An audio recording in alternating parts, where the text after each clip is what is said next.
अस्सलाम वालेकुम नाजरीन, मेरा नाम अली हैदर है और आपका शुक्रगुजार हूँ कि आपने मेरी वीडियो देखने के लिए वक्त निकाला। दौर अदालत का है ये, यानी जो सियासत, जितनी भी सियासत होनी है वो सब अदालत के बलबूते पे होनी है नाजरीन।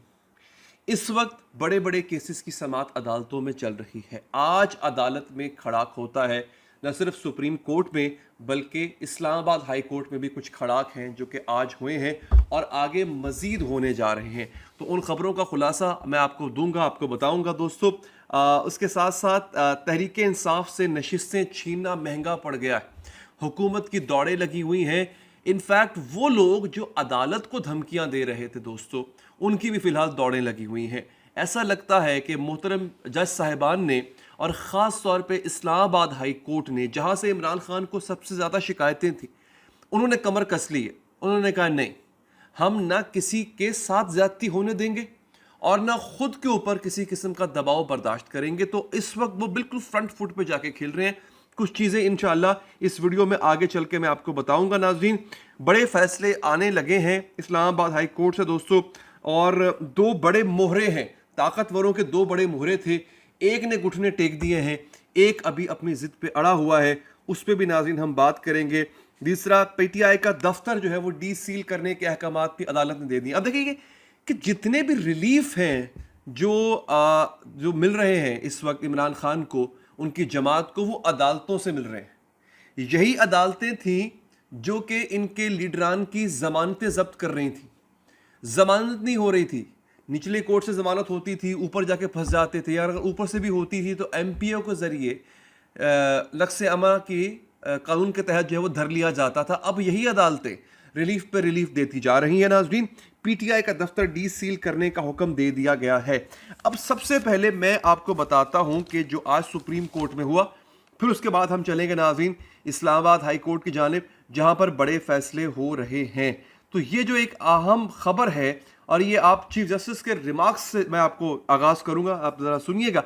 वो कहते हैं आज़ाद उम्मीदवार सुन्नी इत्तेहाद काउंसिल में न जाते तो तहरीक इंसाफ कह सकती थी कि मखसूस नशिस्तें हमें दो।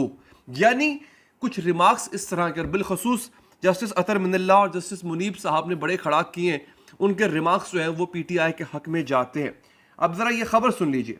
चीफ जस्टिस काजी फायज ईसा की सरबराही में फुल कोर्ट ने दरख्वास्त पर समाअत की, जिस दौरान चीफ जस्टिस काजी फायज ने सुन्नी इत्तेहाद काउंसिल के वकील फैसल सिद्दीकी को लॉर्डशिप कहने से मना कर दिया और कहा कि लॉर्डशिप कहने की जरूरत नहीं, वक्त बचाया जा सकता है।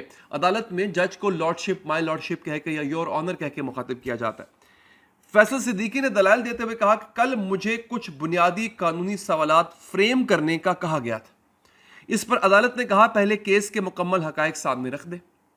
सुन्नी इत्तेहाद काउंसिल के वकील ने कहा कि कल जस्टिस जमाल मंदोखेल का सवाल था कि पीटीआई ने बतौर जमात इलेक्शन क्यों नहीं लड़ा। सलमान अकरम राजा ने इसी मुतालिक दरख्वास्त दी थी जो मंजूर नहीं हुई, और बतौर जमात पीटीआई ने हिस्सा नहीं लिया तो आज़ाद उम्मीदवार के तौर पर इंतखाबात में हिस्सा लिया। दरअसल इलेक्शन से पहले पीटीआई ने बाकायदा तौर पर और सलमान अकरम राजा की मुद्दत में एक दरख्वास्त जमा कराई थी और दरख्वास्त की थी कि हमें बतौर जमात इलेक्शन लड़ने दिया जाए। अदालत ने खुद ही मना कर दिया। आज अदालत पूछ रही थी कि भाई ऐसा क्यों हुआ। फैसल सिद्दीकी ने दलाइल देते हुए कहा कि सुन्नी इत्तेहाद काउंसिल ने शेड्यूल के मुताबिक, सुनिएगा, मखसूस नशिस्तों की लिस्ट दी। इलेक्शन कमीशन ने दरख्वास्त मुस्तरद करते हुए कहा सुन्नी इत्तेहाद काउंसिल ने इंतखाबात में हिस्सा नहीं लिया।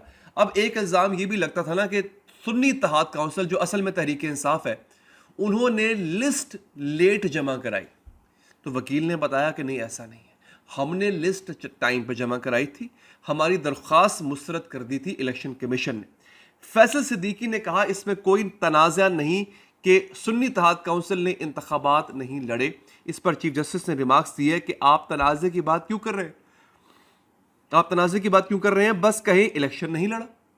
चीफ जस्टिस काजी फायज ईसा ने कहा कि दो जगह आपने पार्लिमानी पॉलिटिकल पार्टी और तीसरी जगह पॉलिटिकल पार्टी लिखा, आखिरी जगह पार्टी लिखा, कोई खास फर्क है।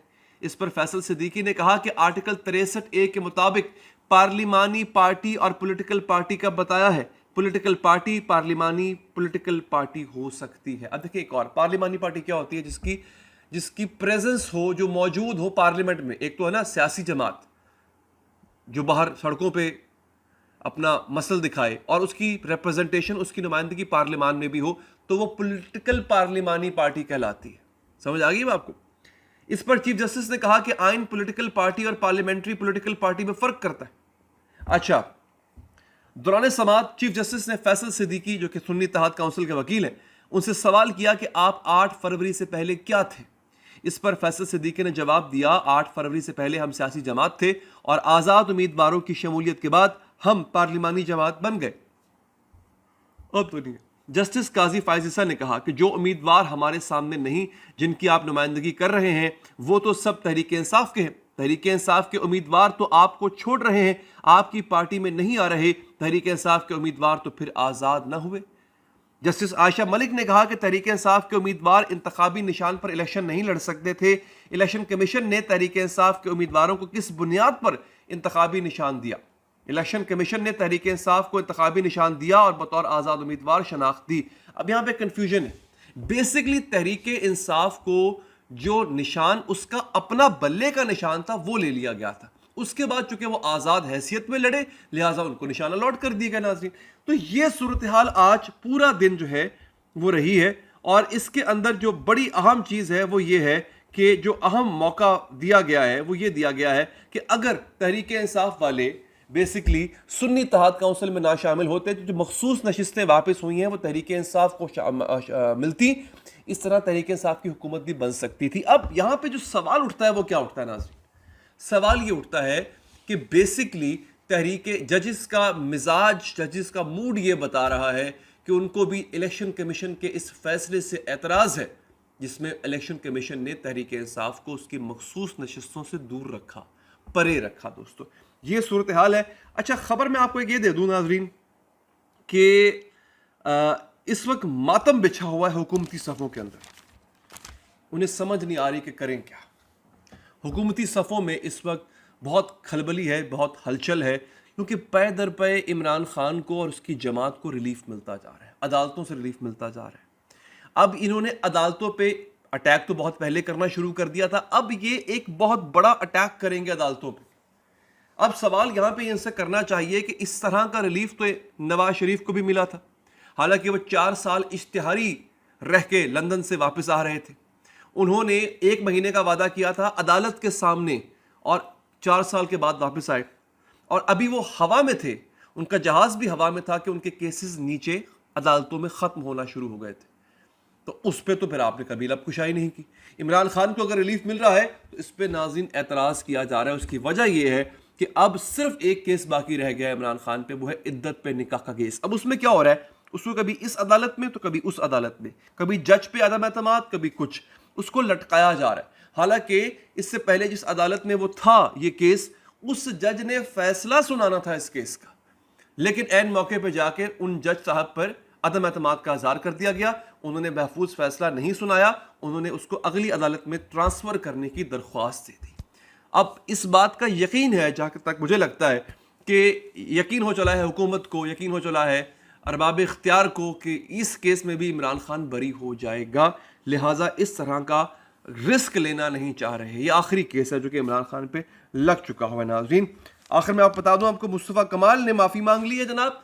मुस्तफ़ा कमाल ने भी बड़ी सख्त प्रेस कॉन्फ्रेंस की थी अदलिया के खिलाफ, हाई कोर्ट के, इस्लामाबाद हाई कोर्ट के जजेस के खिलाफ। उन्होंने तो गैर मशरूत माफ़ी मांग ली है, जबकि फैसल वावडा ने गैर मशरूत माफ़ी मांगने से इनकार कर दिया है।